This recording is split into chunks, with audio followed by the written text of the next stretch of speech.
to Wings. Thank you so much for having me. I love your personal story that you came from, public housing and poverty, abuse, and you became a serial entrepreneur, really helping people with money. So that's quite a journey.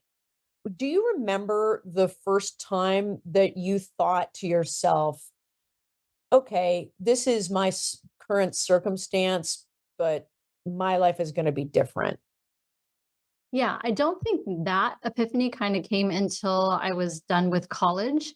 More so as a child, I just kept thinking, why do other kids get to live differently? Like, what is this lifestyle and how do I get to what they have, right? Because I always thought if I had more money, it would bring more happiness. But really, that was part of the journey, but it wasn't the full picture. So growing up and having, free lunches and not going clothes shopping for school and having to get a job at 14 and watching the other kids have a very different life. I knew that I was curious about the why behind it.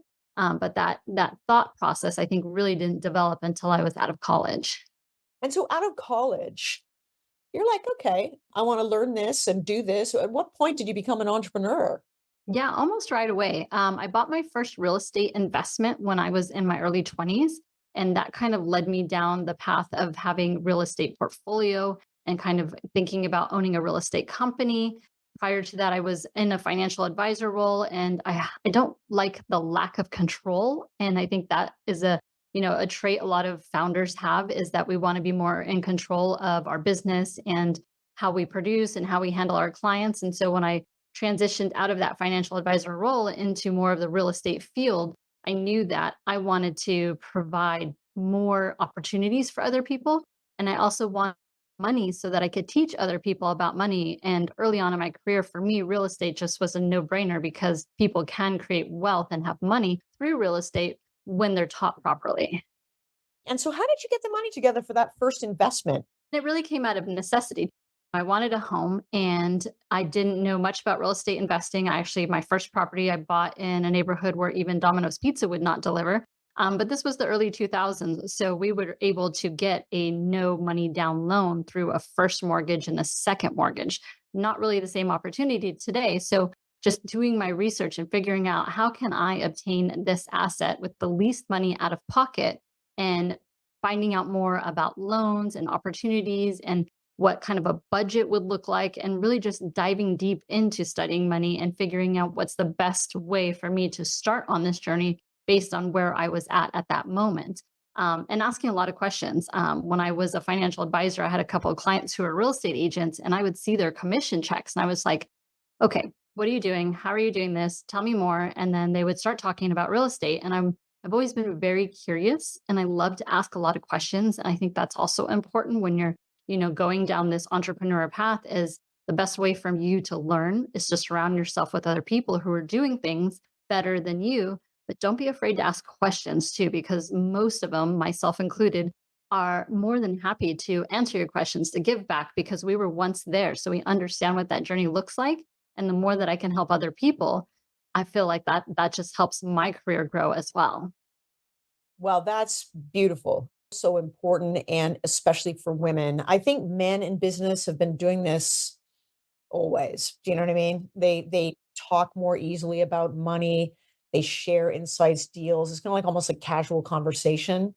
But for women, it's a learning to do that, to feel confident enough to even ask the question. I think sometimes we think we have to know everything ourselves, and that's impossible. So it's really important to, as you learn, to be able to give back, but that curiosity is critical to entrepreneurship. The other thing that strikes me about you, like in your early 20s, so many women in their early 20s are wasting all kinds of money on beauty products, fashion, all these sorts of things instead of really focusing on building assets like right out of the gate. Like, Mhm. how did you compare to your friends like at that time? Did they think you were weird, or did you have other friends that were like you? Oh, no. They called me, like, librarian and nerd and, names like that, but When I talk about my childhood, I really do think it was an advantage for me because I didn't have that stuff when I was a kid. So I didn't really feel like I needed that stuff in my 20s or in my 30s, a little bit more now that I'm in my 40s. But just not having that access early on, it wasn't part of my life. It wasn't part of my lifestyles, just a pursuit. I want to get money. I want to have a different lifestyle. I want to be able to have food in my fridge. I want to be able to travel, take care of people around me, get back to my church. So that lack of money early on, I really do think was a huge advantage for me as I continued into this journey. It's such an important lesson because I think a lot of the things that we suffer through, we can think of ourselves as victims, like this was done to me, or you can reset that story and say this was done for me. And it was done for me so I can help other people, which is basically your journey. Yeah, absolutely. I mean, in your childhood, a lot of what your environment is, you have absolutely no control over.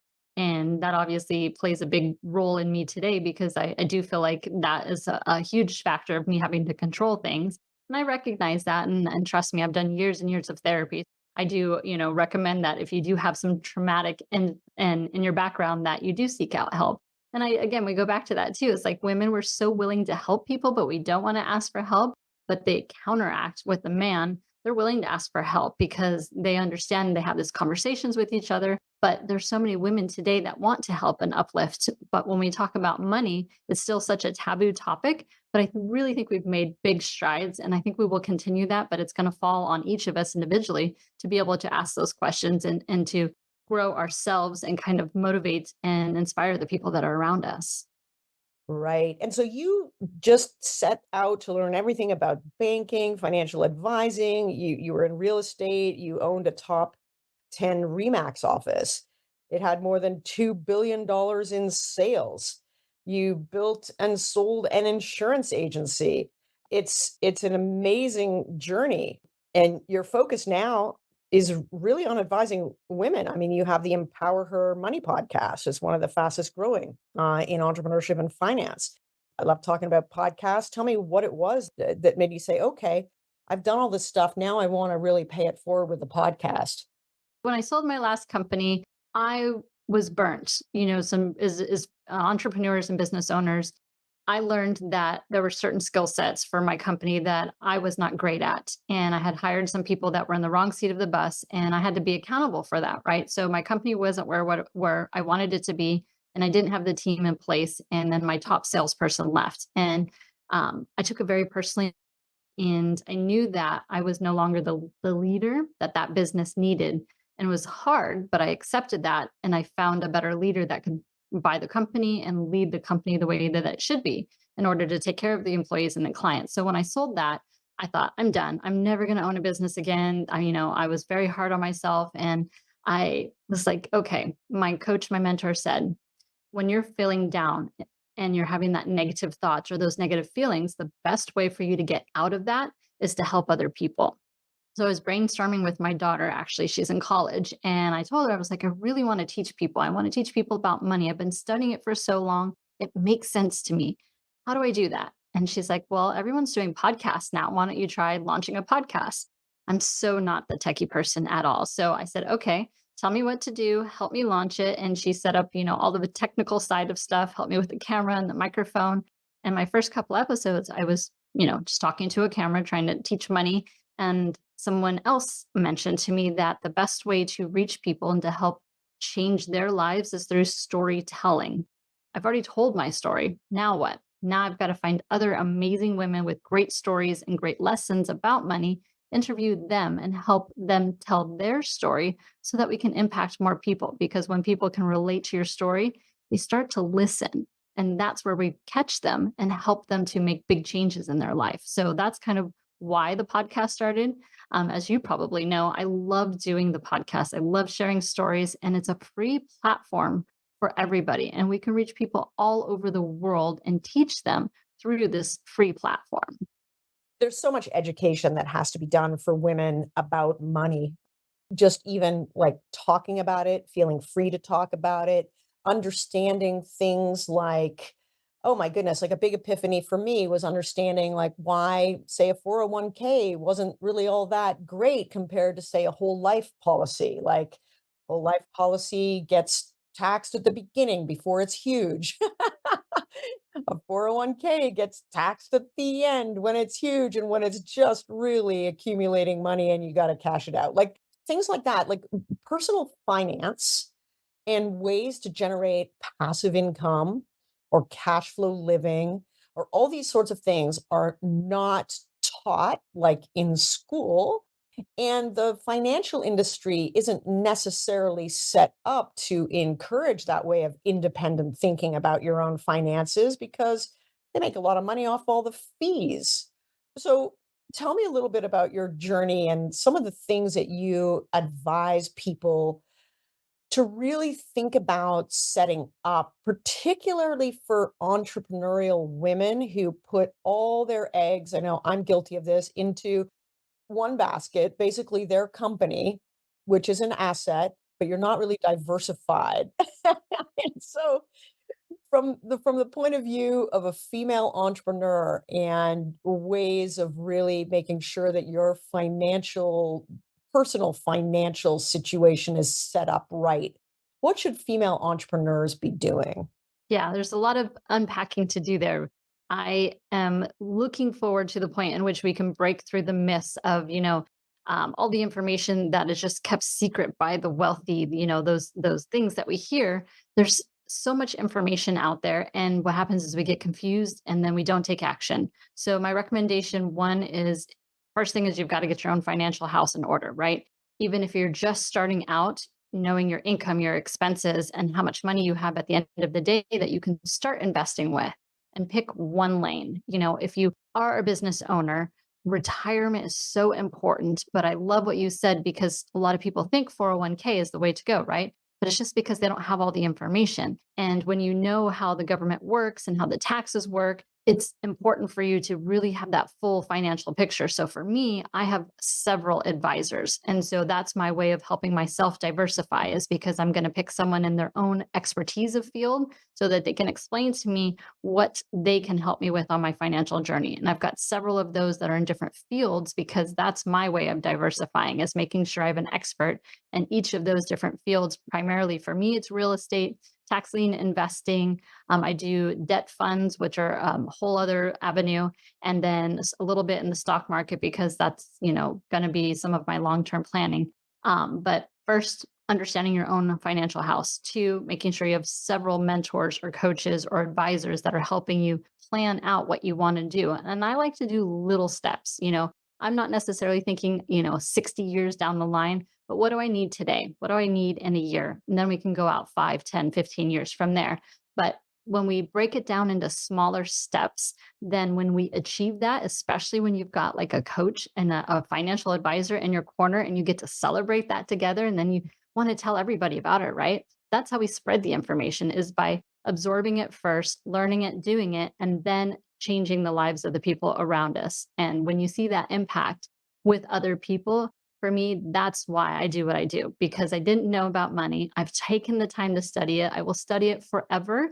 And the more information I know, the more information I can teach other people. And then watching them implement and change their lives too, it's just, I get chills just even like thinking about it. So let's pick apart some of these different areas where women can really start to think about growing their passive income. You mentioned the when you got going in real estate, obviously it was a different time. Interest rates, were low. You could get loans more easily, all of that, like pre 2008, and even after, like before the interest rate rises of the last couple of years. Now it's pretty hard to get into. So or you need more money, I mean, presumably. What's the best way to get going in real estate? Like, say you might own your own house, but in terms of real estate for, cash flow living, like for investment, that kind of thing, what are some of the best baby step ways to start there? So over the past couple of years, because the interest rates have gone up and the banks definitely don't want to loan like they used to, I've been teaching more about tax lien investing. So I will break that down as easy as possible. But every home or every commercial property has to pay property taxes. And the state, the county, they depend on that money because they've got budgets. They need to pay teachers and police officers and pave roads. So they're expecting that income to come through. And if you own a home and you're not able to pay your property taxes here in Florida, you have a lien that's placed on your property. So it just means like an IOU, you owe taxes to the government, right? Well, the government still needs that money. So they're going to come to me as an investor and say, hey, I need you to fund this property tax. And in exchange, I'm going to pay you 18% interest rate. That's what the rate is in Florida. So it's a great way for you to start smaller into a real estate investing vehicle that's passive, and you know for certain what kind of interest rate you're going to get in the beginning. Now, each state varies, but I definitely encourage you to figure out what the laws are where you live and determine if this is going to be the right investment vehicle for you.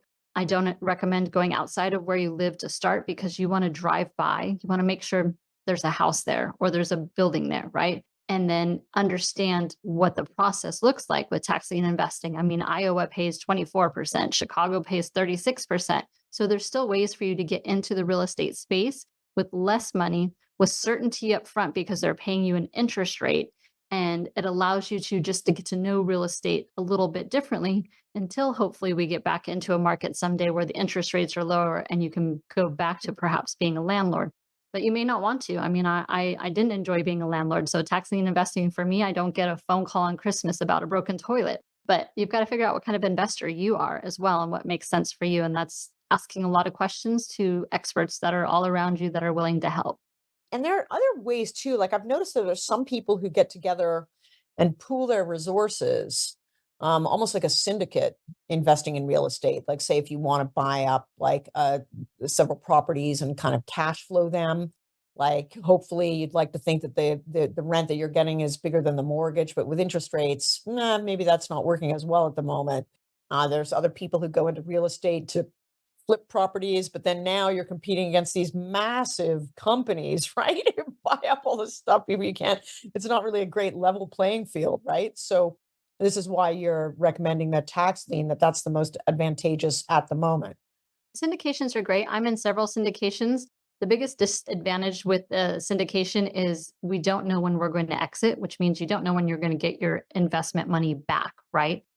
It's going to be dependent on the market. But some great advantages of a syndication is there are some tax advantages for you. So if you're a higher income earner, you might want to look at a syndication because you could take advantage of some of those tax structures. Whereas a tax lien investing is interest income. So whatever your tax rate is, whatever the state or federal rate is, you're going to pay taxes on that income that comes in. But it is passive. You're not going to have to, manage anything. Where the syndication piece, you're most likely going to be managing a little bit more of that, especially if you're in a smaller pool of people who put their money together as investors. That makes a lot of sense. Wings of Inspired Business is brought to you by the new podcast, Zero Limits Business Growth Secrets. Join me, together with Steve Little, serial entrepreneur, investor, and mergers and acquisitions maestro, as we explore the little-known 24 value drivers that spell the difference between having a $5 million business, a $50 million business, even a $500 million business. That's Zero Limits Business Growth Secrets. Produced by Podopolo Brand Studio at zerolimitsradio.com. That's zerolimitsradio.com. Zero spelt out ZERO limitsradio.com, and available wherever you get your podcasts. And we're back with Angela Duncan, serial entrepreneur in finance and real estate and host of the Empower Her Money podcast. What are some other things, like on the insurance side of things? What's kind of an interesting way to get into that now? Yeah, I don't do a lot of insurance. I know you mentioned whole life and IUL. They're great vehicles, and you can actually fund them and borrow against them to do your real estate investing, which could be a tax advantage for you as well. But I would definitely recommend getting with an insurance professional to understand what that strategy looks like and see if that's a right fit for you. One of the things that's really important to me as an entrepreneur, especially as a tech entrepreneur, where women are not getting their share of the venture capital, it's like remained at 2%. Hmm. And these are for women who qualify, like that could be highly scalable $1 billion plus companies. Okay. We get 2% of venture money. That hasn't changed in more than 2 decades. And so a lot of people in this space are thinking, well, how can we get more women investing in the startup world, in the venture world as say as limited partners in funds? How can we syndicate funds? How can we really do that? And one of the things that I've noticed is there's just very little in the way of education around it. So you have a lot of women with really high net wealth have no problems writing massive checks to charity but would shy away from writing a tinier check to, say, a startup company that's solving the same problem as the charity even better. And there's kind of like you have these conversations where they're like, "Oh, well, no, my husband does all that." And it's like, "What?" Yeah. So one of my big hobby horses is how can we educate more women to really invest in other women, like in the companies that are creating the companies that are creating jobs for people, the companies that are having a big impact, and such, because the returns can be really, really great. How do you what's your perspective on all of that? Yeah, so I think there's 3 sides to that because 'cause I've had this conversation quite often. One, yes, we're at about 2% venture capital. It means there's $100 that are out there for to be lent. We get about $2 of that. One of those things I know from reading the statistics is that there's not as many women applying for VC, and you're right. It's really because of a lack of education, and there's less businesses that are owned by women. We can increase both the education and more women founders, entrepreneurs, then those numbers I think we would see trend up. Two is the people that run and fund the VCs are still primarily men. And they feel and talk a different way than a woman does. They're very logical. They're going to talk about the numbers and look at the business from that perspective. So they speak each other's language, right? So that's part two. We need to have more funds with either female people that are on the decision making team or the founders of the VC firms that helping fund other female founders. So that's piece two. And then piece three as a woman is we definitely need to be more educated. If we're going to go down this route and we want to have a company, we want to be able to impact others with our company, you have to understand that you need the education to go get the money that's available out there. I was at an incredible networking event last night and we were talking all about business credit. And in the room, I could see the faces of the females and they just looked lost. They don't know what business credit is. They don't know how to go get business credit or to ask for money or to put a business plan together. That information is out there, but it's just not so much readily available, I believe, for the women because there's less of us teaching it to each other. And because we kind of speak our own language, I truly believe like women, we are heart centered. And so when we want to pitch with, here's our company, here's the impact we're going to make. And the logical brain on the other side, which is the man, is not, is not jiving with us, is not connecting with us and not understanding what we're trying to pitch because their brain is just working differently than us. So I really think if we can get all three of those sides of the triangle to move, then you're going to create more capacity for the women to come in and get more of that VC funding, to get more of that business credit so that they can grow and expand their businesses. And then hopefully, I challenge you to turn around and teach other women exactly what you did so that we can help other women get to that point as well. Yeah, I mean, one of the things that's happening really in the venture space is that the female venture funds, of which there are more, they tend to raise less from the LPs, from the pension funds and the insurance companies and all of that. So they have the same struggle. A lot of them are getting higher returns than the male VCs because like the female founded companies tend to do better.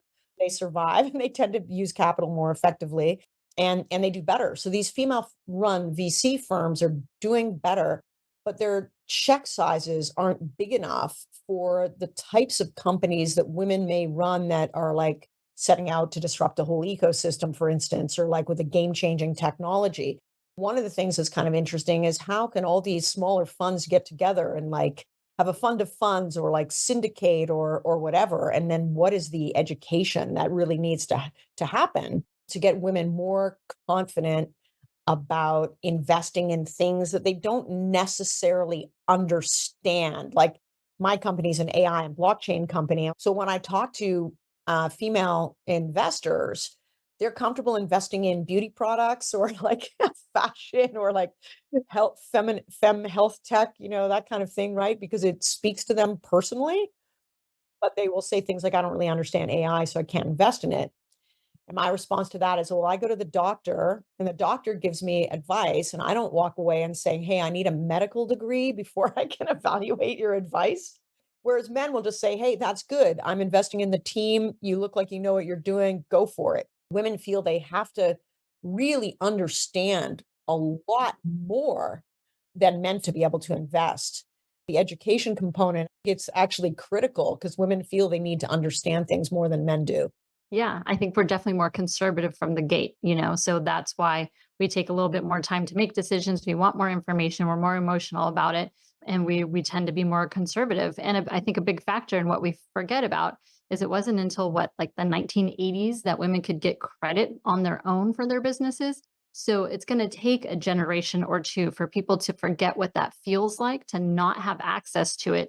You don't have access to the funds, you're not going to ask for it. So we've got to get through at least a generation of women who didn't grow up in that environment, that were looking for funding at the time that they couldn't get without a man. So, and you add that into the conservativeness and the lack of education female to female, which I do believe you're right has definitely increased and it will continue to increase. But I think we have to continue to go through these cycles and help each other and uplift each other and offer advice and help to each other and put it in platforms like your amazing podcast, right? So that you can get more information out there, for us to continue on on this educational journey. And it definitely has improved. So I'm excited about the future. I really am optimistic, thinking that we are going to continue to see this trend, and that 2% number in the next 5 years is probably going to get to 10% because there's a lot of women on the front lines that are very passionate about changing that statistic.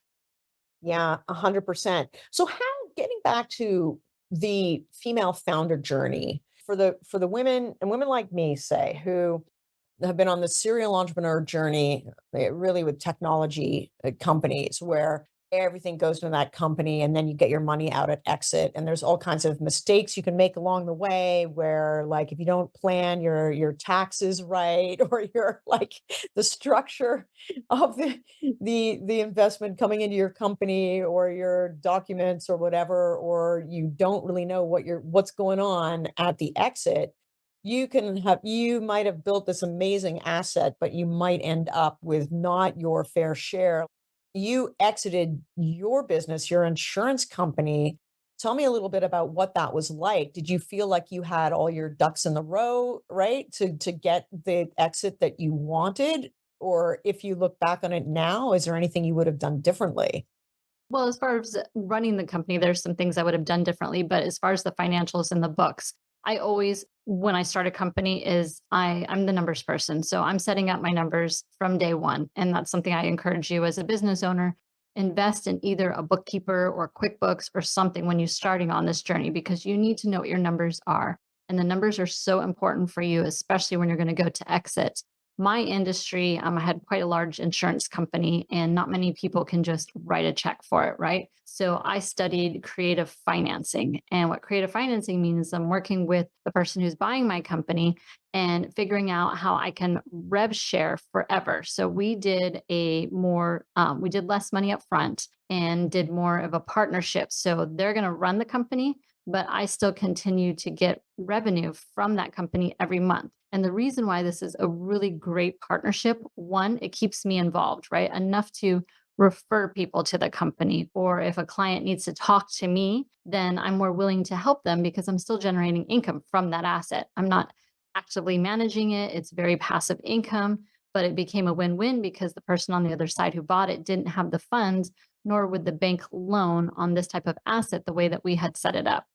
So learning what your exit game might be someday, because you are going to exit, whether you pass away, give it to a child, or sell the company, there's always going to be an exit for that company. So you need to know that going into it. And if you set up your numbers from the beginning the right way, it's so much easier for you as a business owner, one, to know if you're profitable, right? To look at your numbers, to figure out how to grow.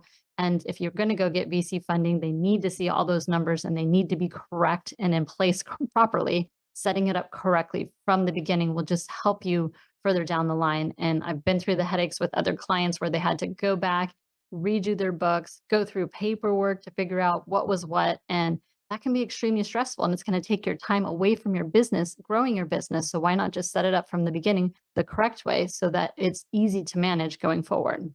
Oh, this is so important. Like, know your numbers. I've seen companies, that I've mentored, they're like well into the eight figures and their books are just a mess. Like, it's like, Mhm. wait, what? What? Because if you go to sell that business, anybody, you're just going to knock so many points off your valuation because any buyer is just going to seize on like one number that's wrong or whatever and question the whole thing.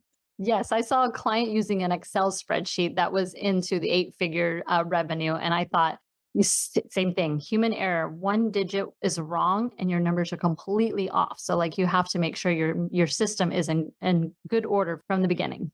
So, have you noticed resistance to, and maybe this is a money mindset issue, but the numbers tell a story too, right? Being on top of your numbers is critical in business. And yet I see so many people, and it's not just women, it's men too, just not really wanting to know. Like, I don't know what that is.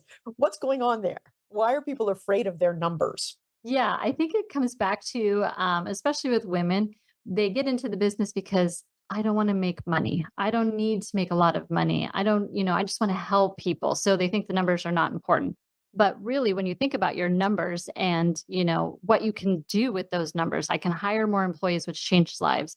I can give back to my charity, which helps change lives. So even though your intention is to impact people and help other people, you can still do that by creating huge revenue for your company so that you can turn around and do that for other people. But when they get into the company thinking that they're not going to do it for the money, then they just forget to track the money because it doesn't seem important. But they've got to tie it to the emotion, to the why. Why are you doing this? Why are you running your company? What is it that's important to you? And understand that money fuels all of that. So you've got to know what your numbers are. Oh gosh, yeah, 100%. I mean, and this is maybe a mindset issue because if we think that money is a thing or a destination as opposed to really understanding what it really is, it's a tool. It's just a marker of the exchange of value between things. It's like an energy. It's not really like a thing. Do you know what I mean? Like when you're advising women, and let's get into the mindset issue here because so much of it is tied to those deep subconscious beliefs of what we think we're worth, right? And all of these sorts of things. I mean, is that like 80% of the issue, really, the mindset? And it'll come from your childhood. No matter what kind of upbringing you had, you've got that in the back of your mind always until you can recognize it and start to create habits and patterns that are going to change that mindset. If you came from poverty or maybe you came from a lot of money, I interviewed someone who came from a very wealthy environment, but people kept calling her wealthy. So she always associated wealth with bad and then would never allow herself to create wealth in her business. So you've got to understand what that mindset is and where it's coming from and recognize it. Oh god, there's so many different money stories that people have because like chances are when your beliefs about yourself are being formed in that like 0 to 7 years old, 8 years old or whatever, and you don't have a frontal lobe. So say you hear your parents arguing about money and you think money therefore is bad, or maybe your parents are very wealthy but they're not happy. And so you can equate, oh, money doesn't buy happiness. Like, I don't want money. Or you just don't really believe in your own value, right? Or you don't think you deserve it. Or if you have a hard time asking for things, at the beginning of the podcast, we were talking about how hard it is for women to ask for things and receive things, then it's hard to receive money. And you hit the point right there. So like the development of the brain doesn't come until 7, 8 years old, right? So could you imagine if, especially if you're a parent, imagine your 7-year-old kid trying to run your company. You would never allow that. So why are you allowing those old thoughts to run your company today, right? So you've got to change it, but recognizing what are the thought patterns that you have in your brain, what's holding you back, and then telling yourself that that's not my truth today. That's not what I think. That's not how I feel. That's not who I am today. And you're going to battle it. It's going to take time for you to change kind of those mindsets and habits. But when you kind of think about that, then it makes it a little bit easier for you to now, I'm going to be, acknowledging what those thoughts are and I can make changes in habits so that I am who I am today and where I want to go in the future. I think it's very funny to realize that the world is actually being run by toddlers. Yeah, I think I've seen commercials, right? They're sitting in the boardroom eating gummy bears. It's funny, but it's a way for us to learn that those are the habits that we're using today, and that's how we break that cycle. Oh, it's so true. So tell me a little bit more. I imagine you run the gamut of all the things we've been talking about on this show with your money story. Yeah, very similar. And what I find it interesting too is, I interview women who own businesses and I tell them we're going to talk about money. And more than half the time they come to the show and they say, "Well, I'm not sure what I'm going to add value to. I don't know anything about money." And then I challenge them, like, "What did you think when you started your company? What were your startup costs? What would you have done differently?" Like these are all money topics that you've learned and someone is where you were. And how do you tell them what to do differently that you've learned? So that they can, jumpstart their business a little bit quicker. So maybe they don't make some of those mistakes. But I'm always amazed at how women think that they don't know about money. It's just they do. And they don't think that it's something that they could teach to other people because it seems like, oh, I've already done it. It was a mistake. But really, that's the story I want you to tell. I want you to help you 5 years ago so that the next person behind you can get to that level quicker. And then she's going to turn around and teach other people too. This is so important. I mean, this is the kernel of what makes entrepreneurs succeed actually is all those failures, and there are many, because you're creating something new, you know what I mean? Or doing something in a different way, and you're on your own personal learning journey as well. There are things you can't control. So invariably, there are going to be all kinds of failures, large, small, little micro failures, things you look back like think, oh man, if only I'd known that, I would have done that differently. So the more that we can get all this information out there and share vulnerably, because it takes a little bit of vulnerability to share like where you really messed up. Like I look at Mhm. all my businesses and I think, oh man, I if only I had done that. Why did I not invest in Nvidia? For me, Bitcoin, which I still don't do any crypto at all. Right. And there's all these stories now that okay, it was like dead a couple of years ago, but now there's all these predictions it's going to be at $1 million. It's like, what? I know. Yeah. So, we're just really getting around like, AI, like which companies to invest in, how to, like and a lot of it I think is just where to start. And Mhm. if you're starting from a place where you don't have a lot of money, or in my case, all my money is tied up in my company, and so it's like when is the right time? So what you said much earlier in our, conversation is like you can start small. Yeah. So Yeah. when's the right time? Because I think we put a lot of blocks, like, ahead of it, like, "Okay, I'll be able to do that when." Yeah. So think of investing as an expense to your company. Why not make it a line item on your budget and allocate funds to investing? Now, I understand, a lot of times people want to keep investing and reinvesting in their company, but if you can make and start off small, make a line item for your business, call it an expense, and then use those funds to go invest, whether it's going to be real estate or the stock market or whatever it is that you're going to choose as your first investment, make it a line item. That way it's just like automatically going to that. And that's how you start your investing so that not all of your money is just tied up in your company. You're now filtering it into another vehicle that's going to grow, hopefully passively when you set it up correctly, and you still run your company. And it's just an expense item on your budget. Mm, that's a really good point. And but then it's your business investing as opposed to you investing, so that can get complicated as well. It can, but I mean, you can also just make it as a distribution as you to the shareholder as you, and then you can take it from there and take it from that account and put it into an investment. But then at least you're moving that money out and taking a new habit and putting into place where you're giving yourself permission to take money out of your company to go invest in your future. So in my case, where in the startup phases and the pre-revenue of it's expensive to build, technology companies. So like all our AI and blockchain and like creating an app and all that stuff, right? Where there's tremendous amount of investment up front. It's not like revenue positive from day one, but once the Mhm. revenue starts ticking on, though, it spins cash. It's like a flywheel. Okay. So it's deferred gratification style business. So in the meantime, one of the things that I think I've done that's smart is, I have a salary with my company that's been noted in the books. It's accumulated in the books. It's like a line item in the balance sheet, how much money my own company owes me. Mhm. And it's a nice little nest egg at this point. And I know that with that, I'm going to do a whole life policy for myself. I'm going to use that money to invest. Yeah. Yeah, And absolutely. and in fact, I've been building sort of my own personal asset, even though it's like on the book. So doing things like that, because I think a lot of women don't pay themselves, but they're not noting that they're actually accruing it. Mhm. Yeah, you wouldn't want your employees to work for free, so why are you not paying yourself? And then if you're, taking this time and you don't have the funds yet, it's a great time to get educated, right? Take the time and get your education. I'm big on time blocking, and I'm in Miami, so we do a lot of networking events. And I'm very specific on who I want to meet, what I want to learn about. And I think when you kind of tell your brain that, I'm interested in, say, real estate, for example, your brain kind of seeks out that information. Let me find an expert in this field and get multiple opinions about what they're doing and pick their brain and see what they're doing and what they can help, you learn and grow with. And then when you're ready and you have that cash in your company where you can move it out of the company, you already have your space kind of chosen where you're going to put it. So it just helps you get there a little bit quicker. Amazing. So, Angela, what is the best way for people to find you and work with you? Obviously, all the details of your podcast will be in the show notes and all of that. Do you do any consulting with anybody, or like what's the best way if people have a question for you?